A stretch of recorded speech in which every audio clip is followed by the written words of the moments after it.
করছো ওরকম করে? মারে, আমি না 11 ক্লাস অব্দি পড়াশোনা করেছি, তাও টেনে টুনে। 12 ক্লাসটাও পড়তে পারিনি। তারপরে ওই শাড়ির ব্যবসা। আমি খুব সাধারণ ছাপোষা মানুষ রে মা, কিন্তু আমার মেয়ে তো তা নয়। আমার মেয়ে সবসময় সব ক্লাসে ফার্স্ট হতো। আমি আমার সাধ্য মতো সবচেয়ে ভালো স্কুলে তোকে পড়িয়েছি, কখনো কোনো কিছুতে না করিনি রে মা। আমি জানি আমার মেয়ের বোধ, বুদ্ধি, বিচার, বিবেচনা সবকিছুর উপর আমার অগাধ ভরসা রে মা। আমি জানি আমার মেয়ে কখনো কোনো ভুল করতে পারে না। তাহলে আজ কেন এসব বলছো বাবা? আজ তোমার কেন মনে হচ্ছে? মারে, তুই কি এখন ঠিক করছিস সবটা? কেন এরকম বলছো বলো তো? অপু, তোকে আমি সবসময় বলতাম না, একদিন এক রাজপুত্র পক্ষীরাজ ঘোড়ায় চেপে এসে তোকে নিয়ে যাবে। আচ্ছা তুই বলতো, ওই সন্তু কি সে রাজপুত্র? আমার কল্পনার সঙ্গে মিলছে না রে মা। তুই কেন ওই বিয়েতে রাজি হলি বলতো? আর এছাড়া কি বা করতাম বলো তো? আমার হাসি খুশি বাবাটা, তার চাকরিটা নেই, দোকানটাও আর নেই। আর আমার মা একটা সিলিন্ডারের জন্য তার প্রাণের চেয়েও প্রিয় হাড়টাকে বন্ধক দিয়েছে।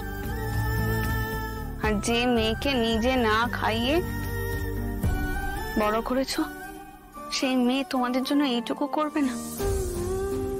এছাড়া আমি আর কি করতাম বলো তো? কিন্তু ওই লোকটা শম্ভু বাবু কিরকম খারাপ ব্যবহার করলো তোর সাথে, কিভাবে বললো? ওরা ভালো লোক নয় রে মা, ওখানে তুই ভালো থাকবি না। বাবা, ওনার আজ সুযোগ ছিল, উনি বলেছে। আমি এই সব কিছুর উত্তর ঠিক সময় দেবো, তুমি চিন্তা করো না। কি হলো বাবা? তুমি সবসময় বলো না ভগবান নাকি তোমার মেয়েকে খুব ভালোবাসে? ভগবান তোমার উপর কোনো ক্ষতি হতে দেবে না, তুমি দেখো। আমার মন সায় দিচ্ছে না রে মা। আমার মন যা বললো আমি তোমাকে সেটাই বললাম। আর আমার মন বলছে বিয়েটা হবে না, ঠাকুর ঠিক আটকে দেবেন। তোমার উপর শুধু সময় কিনছে বাবা, সময় সব ঠিক করে দেবে। চলো এবার, আর এসব খারাপ চিন্তা করো না তো, চলো। বেশ, আমি তাহলে তোর উপরে আবার বিশ্বাস রাখলাম। আর বিশ্বাসে মিলায় বসতে চলো। চল চল। বলছি সুমি, বিয়ের তো আর বেশি দিন বাকি নেই, তো এতজনকে না বলে, মানে নেহাত যাদেরকে না বললে নয় তাদেরকেই বলি না। আরে বাবা, একটা তো লিস্ট করেছো, তার থেকেও কাটাই ছাটাই করবে? তা পুরুত মশাইকে বিয়েতে বলবে তো, নাকি তাকেও বাদ দিয়ে দেবে? কি যে বলো না তুমি। একমাত্র মেয়ের বিয়ে দিচ্ছ, অত হিসেব করছো না তো। তার থেকে যেটা ভাবার সেগুলো ভাবো। প্রণামী দিতে হবে, শেফালির জন্য একটা শাড়ি, তারপর রুম্পা ওর ভাইয়ের জন্য জামা, অপুর শ্বশুর বাড়ির লোকের জন্য শার্ট প্যান্টের পিস, নাহলে রেডিমেড জামা। হ্যাঁ ও বাবা, আরো এখন এত কিছু কিনতে হবে? এই তো আজকে ওই ছেলের সোনার চেন কিনতে গিয়ে এতগুলো টাকা বেরিয়ে গেল। তো আরে জামাই বলে কথা, তুমি তো খরচা করবে না? একটু হাত খুলে খরচা করো। আর জামাই, আজকে তো ওই সন্তু ওই সবচেয়ে শান্ত ছিল। তো চুপ করো, এক কথা বারবার বলো না, চুপ করো তো। তো তুমি দেখো, শম্ভুবাবু সকলের সামনে অপুকে এইভাবে বললেন, আর ও একটা কথা বললো না। আরে বাবা, দুদিন পরে অপুর বউ হবে।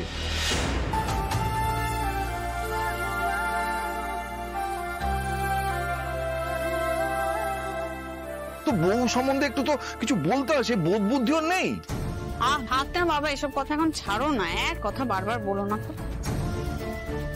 বলছি শোনো না, আমার একটা দর্জির দোকানে যাওয়ার আছে, এখন কি খোলা পাবো? হ্যাঁ, দর্জির দোকানে গিয়ে কি করবি তুই?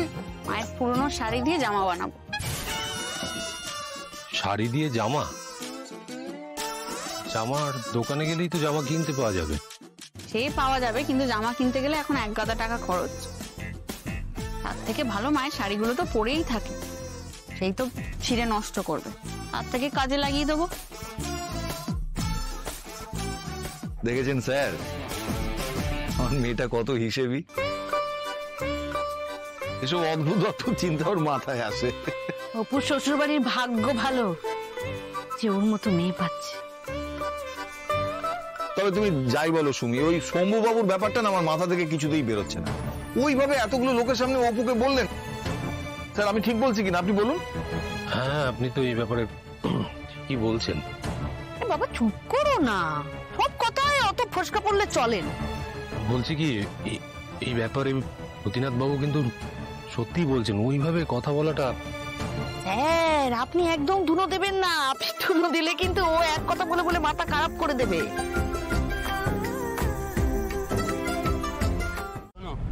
আমার মনে হয় এই ব্যাপারটা নিয়ে আমাদের এবার কথা বলা জরুরি। একদম ঠিক বলেছ। আর্য সিংহ রায় কোটি কোটি টাকার মালিক, আর ওর মতো এইরকম একজন মানুষ আমাদের এই কলোনিতে এসে দিনরাত কেন পড়ে আছে এটা কিন্তু জানা দরকার। কি তাই তো? দেখুন দাদা, আজকের দিনে ধান্দা ছাড়া কেউ কিচ্ছু করে না, তার উপর ও আবার ঝানু ব্যবসায়ী। দেখুন তলায় তলায় চলছে কিছু হয়তো। আরে এখন সিনেমায় দেখো না, বস্তি উচ্ছেদ করে সব শপিং মল তৈরি হচ্ছে। আমার মনে হয় সেই রকম কিছু গল্প এখানেও আছে। কিন্তু সতীনাথ এতটা কেন নিশ্চিন্ত সেটাই বুঝতে পারছি না। কেন বুঝতে পারছেন না? ওর মতো কেউ কেটে লোক যদি আপনাকে পাত্তা দিত, আপনি এড়াতে পারতেন? তারপর শুনেছি ওনার মেয়ে নাকি ওর অফিসে কাজ করে। লোকটাও ভোলা ভালা, ঠিক তুলিয়ে ভেবেও দেখছে না। তবে জল বেশি দূর গড়াবার আগে আমাদের কিন্তু বিষয়টাকে থামাতে হবে। আমাদের সবাইকে জোটবদ্ধভাবে যা করার করতে হবে। আমরা প্রতিবাদ করবো, আমরা কিছু করতে দেবো না। অবশ্যই করবো আমরা।